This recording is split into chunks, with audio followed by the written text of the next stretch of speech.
Assalamualaikum warahmatullahi wabarakatuh. Selamat pagi atau siang atau selamat malam untuk ibu yang akan menonton video saya ini. Jadi pada kesempatan kali ini saya akan mempresentasikan yang berjudul pola makan sehat. Nah, pola makan sehat ini yang telah saya buat dan kelompok saya buat berdasarkan yang laporan yang telah jadi. Dan di kesempatan kali ini saya akan meringkas dengan saya di sini adalah Saal Septian Vincentus saya Sermanubang dengan NIM 16125104. Baik, yang pertama-tama kita akan masuk ke bab pendahuluan, di mana laporan yang telah kelompok saya dan saya sendiri membuatnya, yaitu kami membahas di mana pentingnya pola makan sehat ini mendukung kesehatan penderita HIV atau AIDS. Nah, penderita HIV atau AIDS ini itu juga memerlukan nutrisi. Maka dari itu laporan kami ini fokus utamanya yaitu bagaimana nutrisi yang tepat dapat membantu meningkatkan daya tahannya dan kualitas hidup mereka dengan memperhatikan kebutuhan spesifikasinya agar penderita HIV ini juga bisa mencukupkan nutrisi mereka, bukan sekedar hanya memakan yang tidak meningkatkan nutrisi maupun kesehatan mereka. Baik, selanjutnya kita akan masuk ke definisi dan prinsip pola makan sehat untuk para penderita HIV atau AIDS. Nah, kelompok saya dan saya juga membuat prinsip pola makan sehat untuk para penderita HIV ini. Tetapi sebelum itu, kita juga udah harus tahu apa itu pola makan sehat.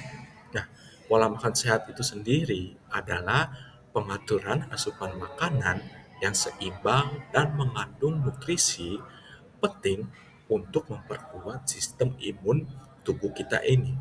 Nah, para penderita HIV ini itu mereka harus penting atau harus sangat memperbanyak makanan yang kaya mineral, kaya vitamin, dan juga kaya protein agar energi tubuh mereka itu dapat terjaga dan juga memperbaiki tubuh mereka agar tubuh mereka semakin menjadi tubuh yang sehat. Selanjutnya kita masuk ke dalam kebutuhan nutrisi khusus dan juga faktor yang mempengaruhi aspek makanan.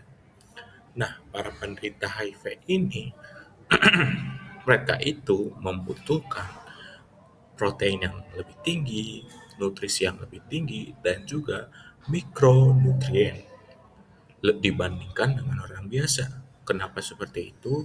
Karena para penderita HIV atau AIDS ini, mereka itu membutuhkannya untuk melawan infeksi dan juga menjaga berat badan ideal mereka. Nah, faktornya itu seperti efek samping pengobatan dan juga stigma sosial yang dapat mempengaruhi asupan dan kualitas makanan yang dikonsumsi. Maka dari itu, diperlukan perhatian yang lebih dan juga perencanaan diet. Baik, selanjutnya kita memasuki hubungan antara pola makan sehat dan juga daya tahan tubuh penderita HIV atau AIDS. Nah, pola makan sehat itu pasti sangat penting banget untuk penderita HIV atau AIDS. Kenapa seperti itu? Karena nutrisi yang kuat itu meningkatkan kemampuan tubuh kita sendiri ini melawan infeksi dan juga memperlambat progresi penyakit. Namun, bukan hanya itu saja. Asupan yang seimbang itu membuat energi semakin banyak dan juga memperbaiki kondisi fisik secara keseluruhan yang berdampak positif terhadap pasien atau penderita HIV atau AIDS. Baik, selanjutnya itu kita akan masuk ke dalam stigma sosial dan pandangan masyarakat terhadap para penderita HIV ini. Nah, para penderita HIV ini itu hambatan utamanya sudah pasti adalah stigma sosial. Stigma sosial ini itu sangat memperhambat para penderita HIV untuk mereka mendapatkan layanan kesehatan ataupun dukungan untuk mereka bisa sehat kembali. Karena begitu banyaknya penilaian-penilaian negatif dari masyarakat kepada mereka, sehingga itu membuat banyak sekali isolasi dan tekanan psikologis yang secara halus itu menyerang mental mereka atau mental penderita HIV/AIDS ini. Dan juga kepatuhan mereka dalam minum obat itu dapat memperberat kondisi fisik pasien atau penderita HIV/AIDS ini. Nah, selanjutnya ini kita masuk ke dalam peran edukasi dan kampanye untuk mengurangi stigma dan juga meningkatkan penerimaan. Nah, maksudnya apa sih? Jadi edukasi dan kampanye publik ini tuh sangat penting untuk meningkatkan masyarakat, untuk meningkatkan kesadaran masyarakat terhadap penderita HIV atau AIDS ini. Informasi yang kuat dan meningkatkan kesadaran ini tuh mampu untuk membuka ruang bagi penerimaan sosial dan juga memperkuat dukungan bagi penderita, serta juga mendorong partisipasi aktif dalam perawatan dan juga intervensi gizi. Nah, selanjutnya ini kita masuk ke dalam rekomendasi intervensi gizi dan juga dukungan holistik untuk peningkatan kualitas hidup penderita HIV atau AIDS.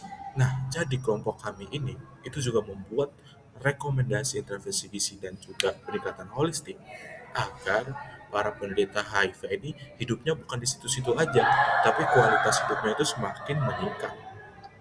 Nah, maksudnya apa aja? Jadi intervensi gizi itu tuh harus disesuaikan dengan individu penderita HIV itu sendiri dengan mencakup nutrisi yang baik dan juga terapi pendukung dan pendekatan holistik itu termasuk dukungan psikososial dan juga edukasi berkelanjutan. Nah, dua hal ini tuh sangat penting untuk diperlukan karena meningkatkan kesejahteraan fisik mereka dan mental, sehingga secara signifikan itu akan meningkatkan kualitas hidup para penderita HIV dan AIDS. Nah, kita lanjut ke dalam yang terakhir, yaitu bagian kesimpulan. Jadi, kesimpulan dari saya sendiri adalah pola makan sehat merupakan kunci atau peran penting bagi para penderita HIV atau AIDS ini. Mengapa seperti itu? Karena pola makan sehat ini itu dapat meningkatkan pola daya tahan tubuh mereka dan juga penanganan stigma sosial itu dapat melalui edukasi dan juga kampanye publik agar para masyarakat ini bukan hanya mengucilkan para penderita HIV atau AIDS ini, tetapi mereka juga dapat menerima para penderita HIV atau AIDS ke dalam lingkungan mereka. Nah, lalu selanjutnya untuk intervensi gizi dan juga dukungan holistik itu sangat dapat atau peran penting untuk membuka jalan peningkatkan kualitas hidup mereka atau hidup para pasien HIV atau AIDS. Jadi bukan hanya sekedar mereka hanya merasa dikucilkan, tetapi para penderita HIV AIDS ini jugalah manusia. Mereka itu bisa memiliki hidup yang baik dan mereka itu dapat meningkatkan kualitas hidup mereka. Baik, ini merupakan semua isi presentasi saya. Terima kasih telah menonton. Mohon maaf jika saya melakukan kesalahan dan juga mohon maaf jika saya melakukan salah kata ataupun menyinggung perasaan seseorang. Terima kasih. Assalamualaikum warahmatullahi wabarakatuh.